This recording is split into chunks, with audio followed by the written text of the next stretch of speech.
This story contains mature subject matter, including discussions of suicide and medically assisted death.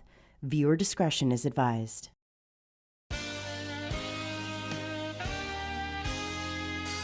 Hey, are you tired of suffering? Tired of being beset by chronic pain, physical, mental, or even spiritual?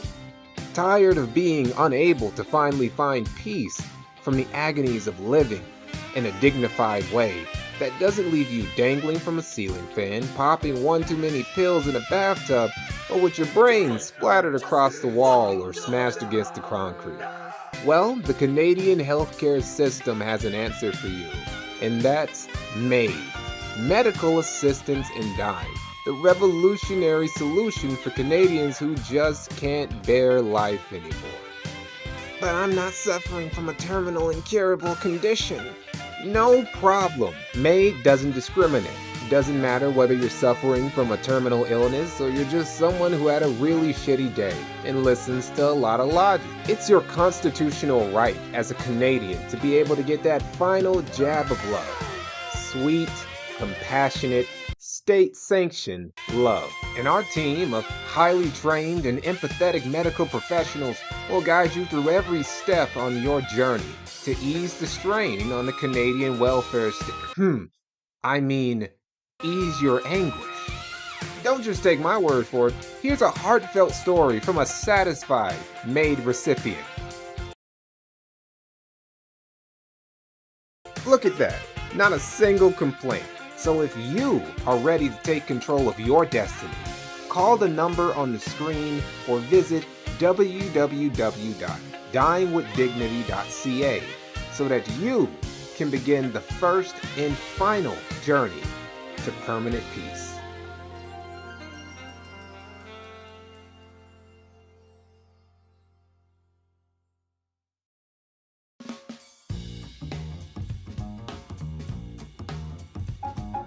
Have you ever heard of a concept called the slippery slope? I'm guessing you have. And I'm also guessing you've heard the saying, one step forward, two steps back. The slippery slope is kind of like that. But instead of just two steps back, it's one step forward and then moonwalking down a hill. Now, slippery slopers, they usually fall into either one or two categories. We have category A, the unintentional sloper. These guys are the ones who initially ignore people who are warning them against the dangerous path they're treading, blowing them off as pearl clutchers or doomsayers. They don't realize what they've gotten themselves into until it's already staring them in the face. Then we have category B, the intentional sloper. These dudes, they know exactly what they're getting into. They're closet accelerationists who play dumb while covertly trying to push forward untoward agendas. As an example for both, we'll be using these two niggas, Vaush and Amos Yee, discussing age of consent. Can I explain the age of consent take?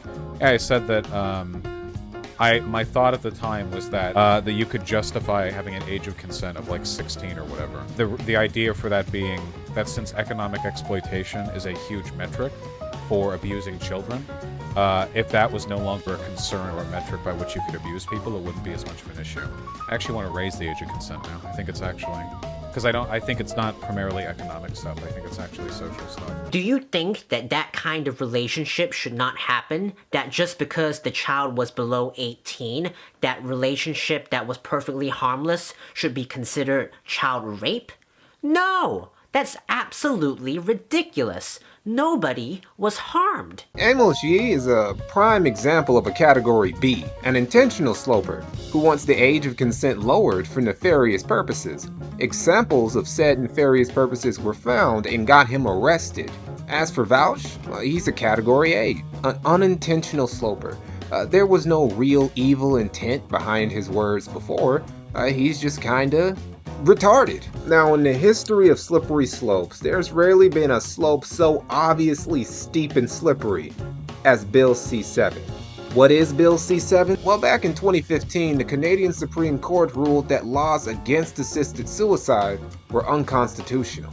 And after this, the Parliament of Canada passed federal legislation that allowed eligible Canadian adults to request medical assistance in dying, or just MAID for short, joining a small clique of countries that allowed mostly voluntary euthanasia for their terminally ill citizens. I say mostly voluntary because there are certain scenarios where the doctor performing the procedure may have to overrule certain objections.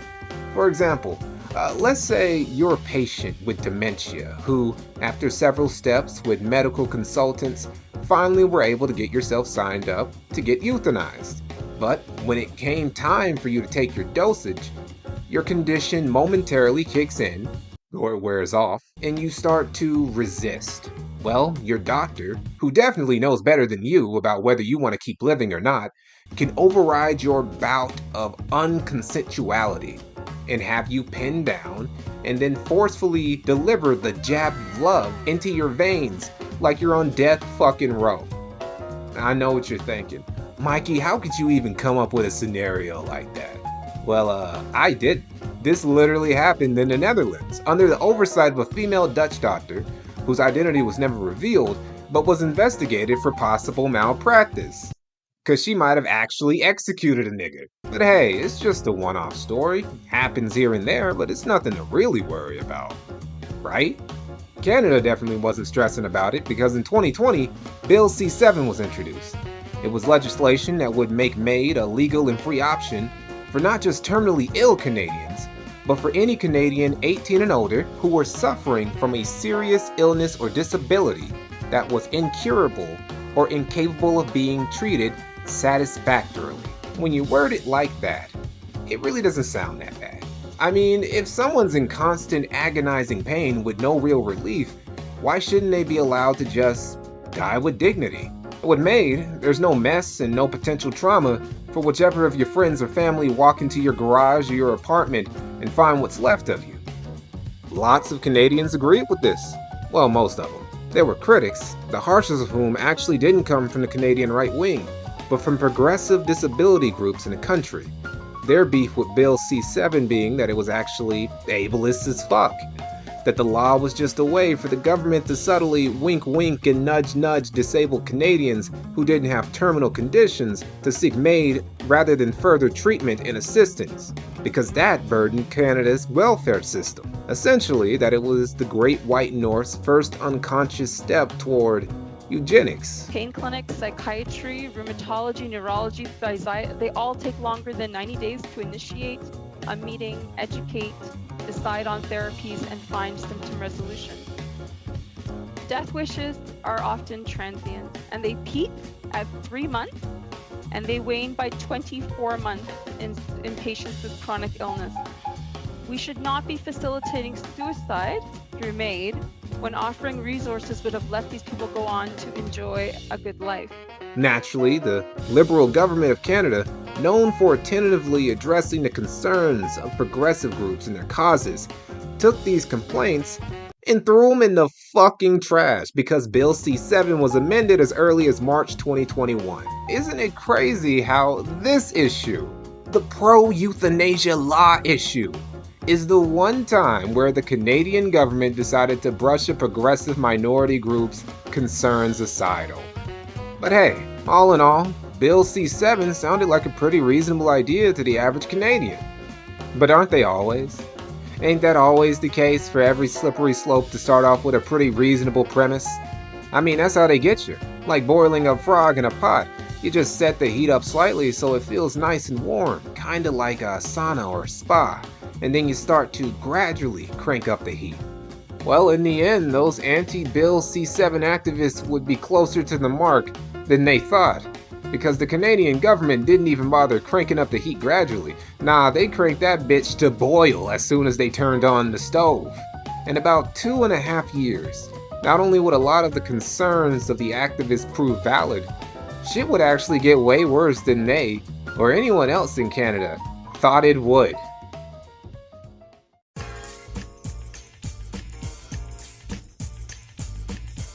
To understand the problem a lot of people have with MAID, you gotta ask one question. Question that went and still goes right over a lot of pro-MAID expansionist crowds' heads. Is a person applying for MAID because their condition made their life too unbearable? Or did they apply for MAID because their life became too unbearable that they could no longer live with their condition? These might sound identical at first, but there's a very subtle difference here that lies at the heart of this issue. You know what? Instead of talking about it, let me just show you a few examples. Let's start with this disabled single mother named Joni. The countdown to Joni Cowie's death has begun. Like many disabled Canadians, she is stuck in a cycle of poverty and despair, so she's planning to end her life with the government's help. From her home in Windsor, Ontario, Joni deals with the grinding financial pain of living in poverty during an affordability crisis, compounded by the physical pain of disability. I have severe asthma that's turned into COPD and Guillain-Barré syndrome, as well as cancer. I also just recently fractured my back. God damn, Joni. You strangle a black cat under a ladder or some shit? Well, on the upside, she lives in a first world country with safety nets and disability benefits, so she ought to be alright. They have no family support, so they have to find a way to survive on $1,228 a month Joni gets from Ontario's Disability Support Program, plus a few $100s more for her daughter. Even with subsidized housing, it's not nearly enough. We have about $59 left to buy groceries in a month because our home, we have to have housing insurance, rent, hydro is high, gas is high. Oh, well, never mind. Yeah, as it turns out, if you don't live in a rural area, a small town, or the Canadian ghetto, disability ain't gonna do shit for you. So if you live around the poverty line, and you don't have a support network in the form of friends and family, and you don't have a lot in savings, and you have a disability so severe you can't even keep working, well, what are you actually supposed to do? What are your options at that point besides praying and pleading? Well, there's one option left, really. Euthanasia. Ain't it so convenient that these people, disabled retirees who can no longer contribute to the Canadian labor force because of their health and who can't afford to live, even with the help of assisted housing, are now able to be euthanized, all while the Canadian economy and healthcare system are fucking floundering. That's some impeccable timing. You know, you recently warned that the healthcare system is collapsing around us. What do you mean by that? What I think it means is that Canadians aren't getting healthcare. It's really as simple as that. Our emergency departments are overwhelmed. We've got people waiting sometimes, 18, 24 hours to be seen. Elders sitting on gurneys for days waiting to be admitted to hospital. We're short-staffed. We can't actually get people care. We've got growing backlogs. This means real people waiting sometimes years to have essential surgeries, things that allow them to go to work, be around their families. And then in the backdrop, primary care falling apart even worse than before. Before the pandemic, we already had 5 million Canadians without access to that front door of the healthcare system.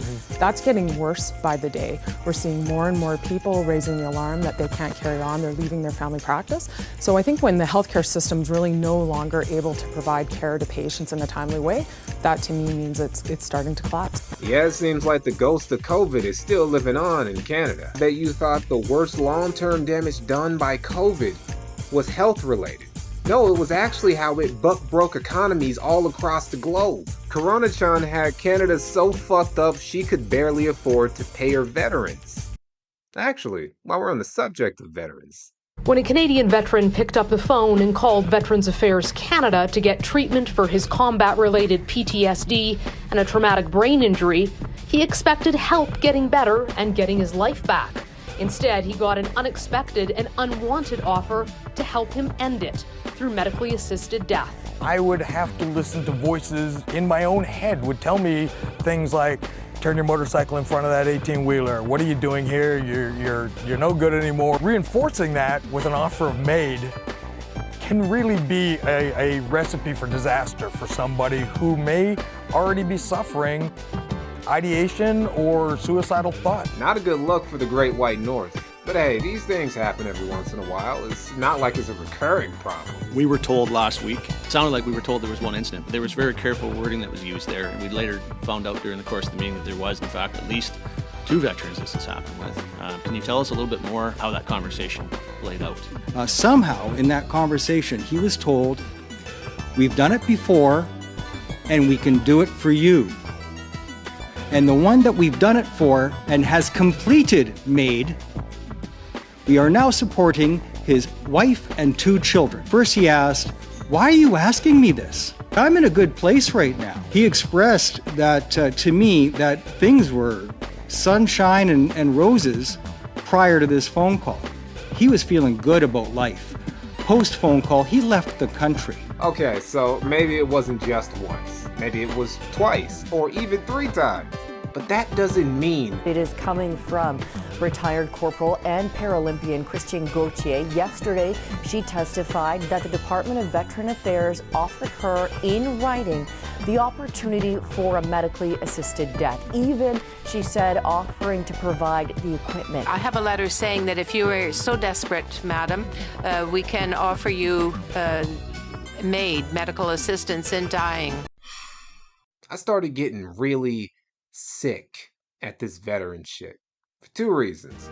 One, because, it's just awful, man. These men and women are risking life and limb to serve their country, and what they get in return isn't quality treatment for their PTSD or physical disabilities they left the service with, but instead they get told, what I need you to do is I need you to take a nearest rope that you got, wrap it around, if you got a garage or a fucking stairway, and hang yourself, nigga. Period.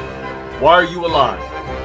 And the second reason was, well, I've been spending all these years in online lobbies politely telling annoying 14-year-olds with shitty mics to figuratively, of course. And I've received nothing but suspensions and bans. But now I'm learning that there are medical professionals in Canada who tell mentally and physically traumatized combat veterans, your life is nothing. You serve 0 purpose. You should kill yourself now. And they get a paycheck in the mail for it? Bruh, that's not fair. So this was around the time where the average Canadian started to crook their brows a bit, because they were told that none of those bad things all those doomsayers were whining about before were going to come to fruition. And while the amount of Canadians who received the jab of love and whose deaths weren't foreseeable only made up about 2% of all MAID deaths in 2021, people were still getting concerned. You gotta remember, MAID has only been available in Canada since 2016, and Bill C-7 has been amended since only March of 2021. And by the end of 2021, MAID would make up 3.3% of all Canadian deaths. That means Canada gave the jab of love to almost as many people as Belgium and the Netherlands did combined. How is that possible? Well, Canada, taking its reputation as one of the most liberal and progressive nations in the world very fucking seriously, decided it wasn't just going to implement medically assisted suicide. No, it was going to implement the most liberal and unrestrained medically assisted suicide program in the world.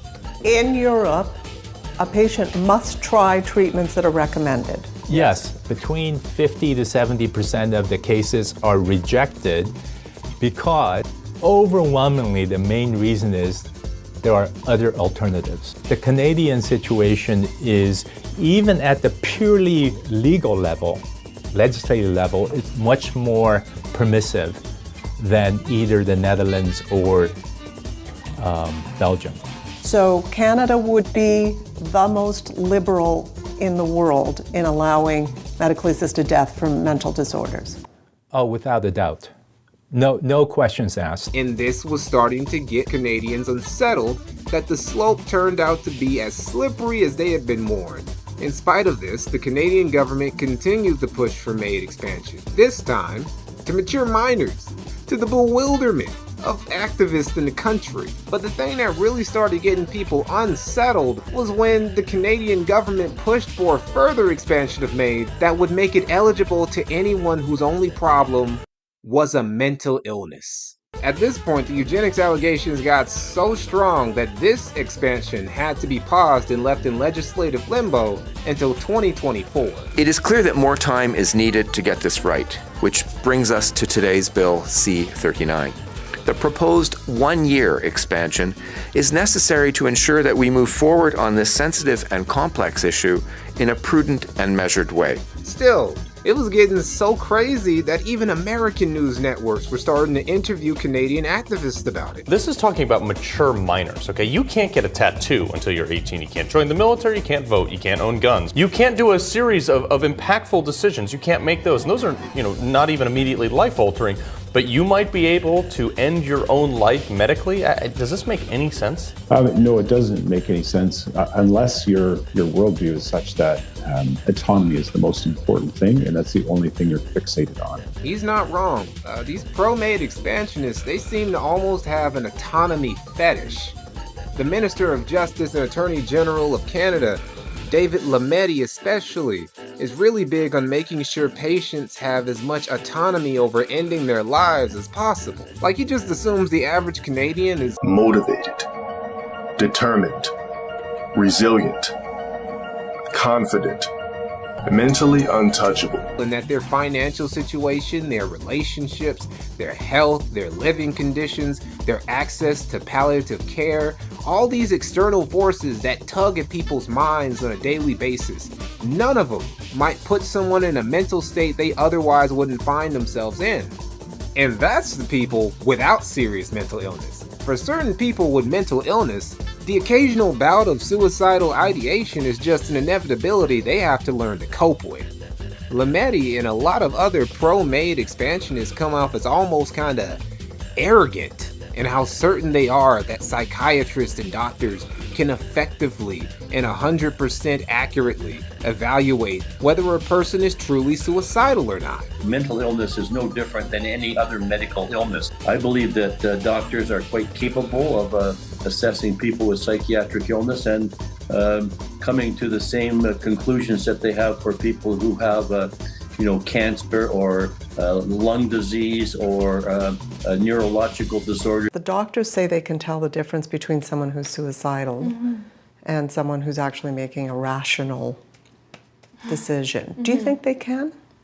No, I don't think so. I've lied about it many times. Yeah, I've lied about being suicidal a lot. So you told them you weren't suicidal when you were? Yeah, they ask you, are you experiencing any thoughts of harming yourself or others? And I said, no, I'm not. But you were?